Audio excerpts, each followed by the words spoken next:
This is a common pain point, I think, with new Tekken players. When people say sidestep left, what are they talking about? Your character going to the left side. Just tap up. Tap left. Stepping into the background like that, rotating around clockwise. When they're talking about sidestep right, tap into the foreground. You're going right side, right? There's another option too, of course, which is side walking. You just hold down after. Every version, every time there's some new characters that are dropped, they make an updated version of lists like this.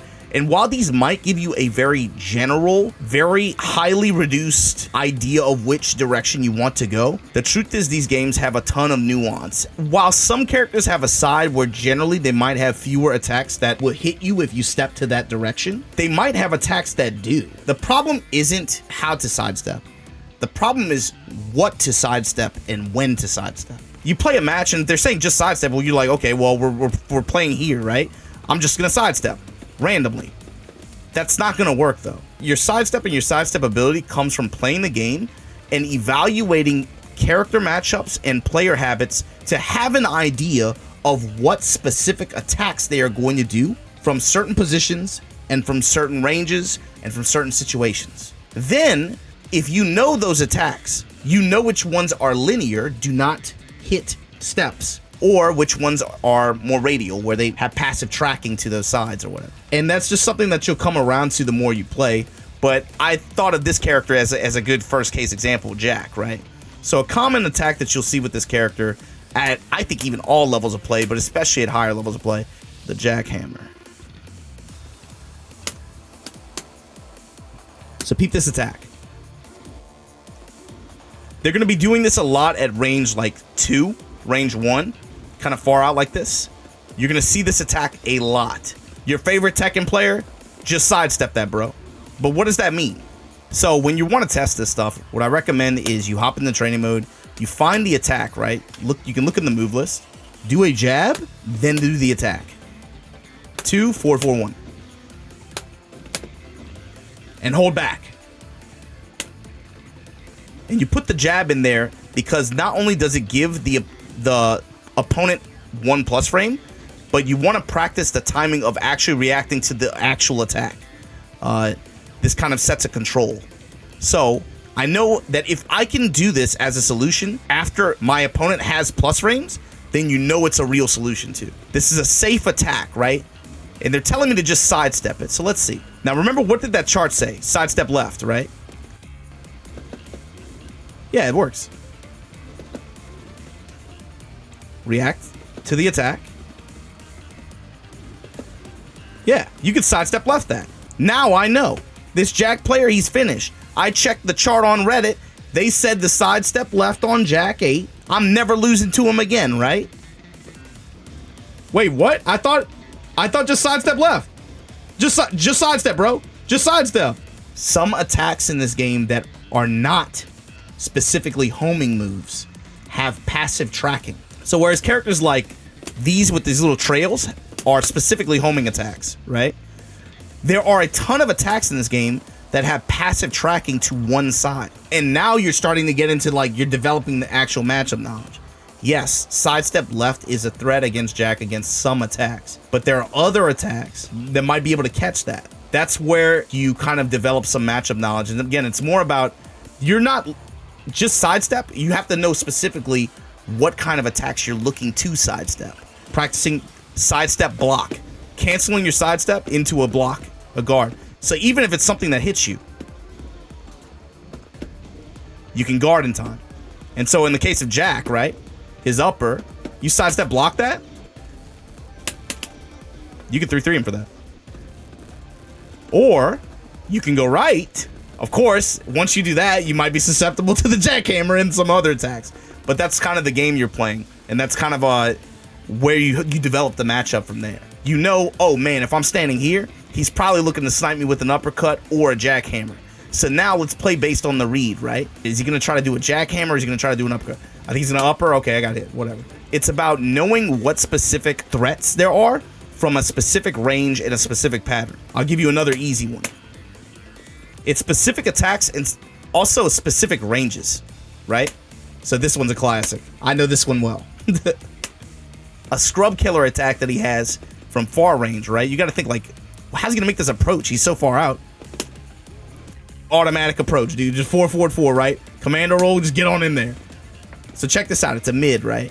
And remember what I said. It's a good idea to put a jab in there. A down 4-1, a jab, something else, just to make sure that you're actually reacting to that thing. And then the actual attack. So this attack is 4-4-4. And at low level, neutron bomb, they will use this to get in on you. And look at that. It's safe. It's high hitting. He can, so like sometimes you can float him, but it's scary. You know, it's that's something that can catch you by surprise. But you know, oh man, generally looking for it at this kind of range, right? Let's just work against it. Oh, just sidestep. Literally just sidestep, right? So remember the chart, right? They're talking about the sidestep right. That's an idea. It might give you an idea, you know. But really what you're working around here is you're trying to find specific steps and directions for specific attacks at specific ranges. And that's just something that you build as you go along. Don't try to overwhelm yourself with trying to learn everything all at once. Just start with very simple answers to very simple attacks. Don't let Paul players get like free approaches. He's too scary already. He's too scary. Don't let that happen.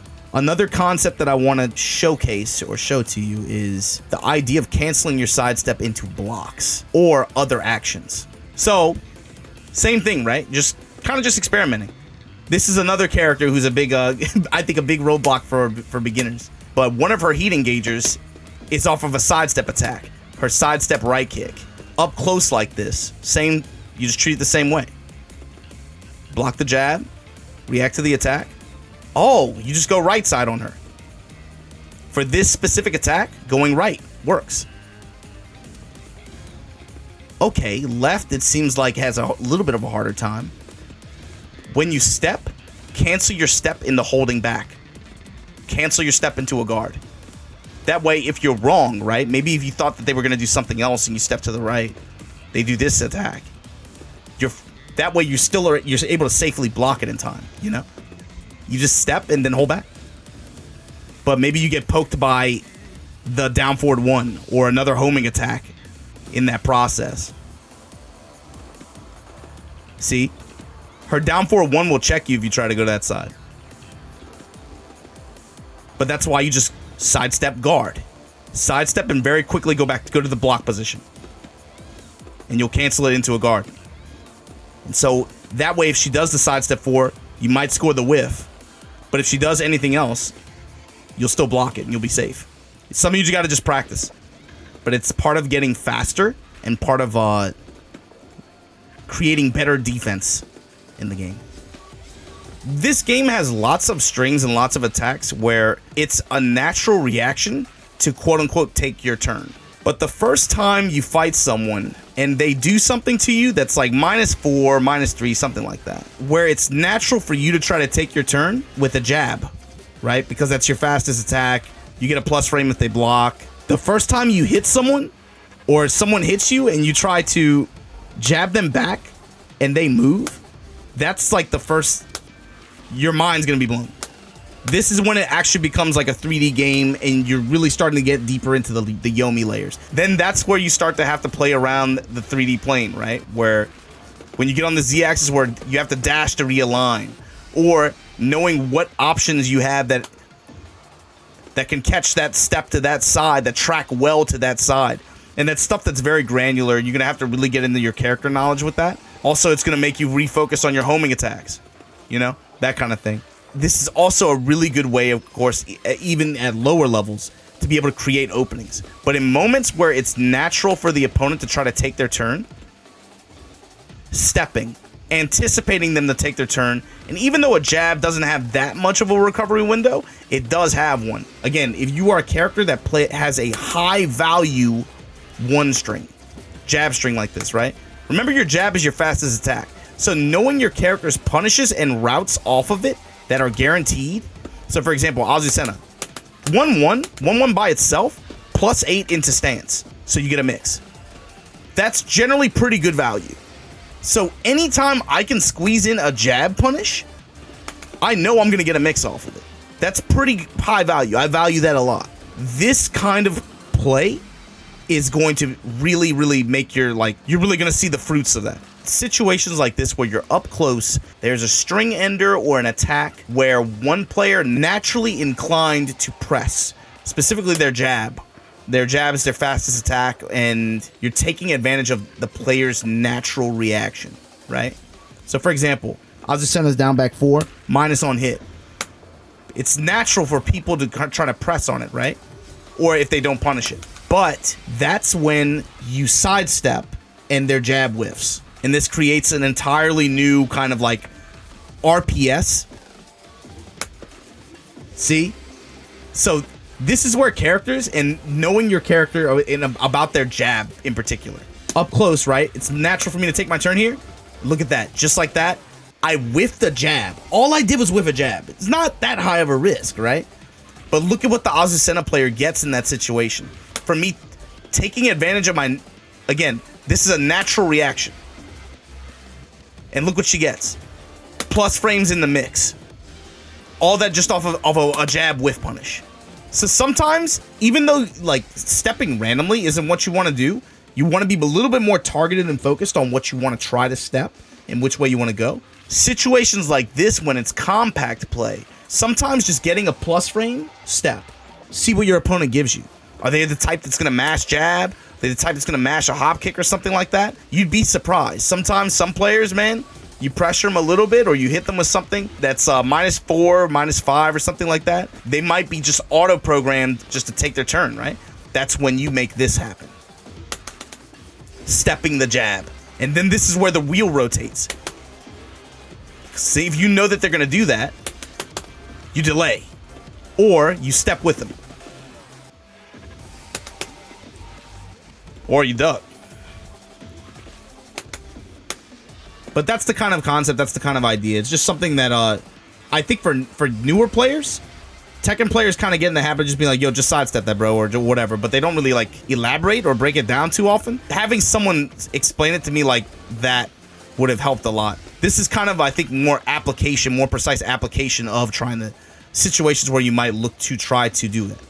Anyway, let me know if that helped you guys, and I'll catch you guys next time.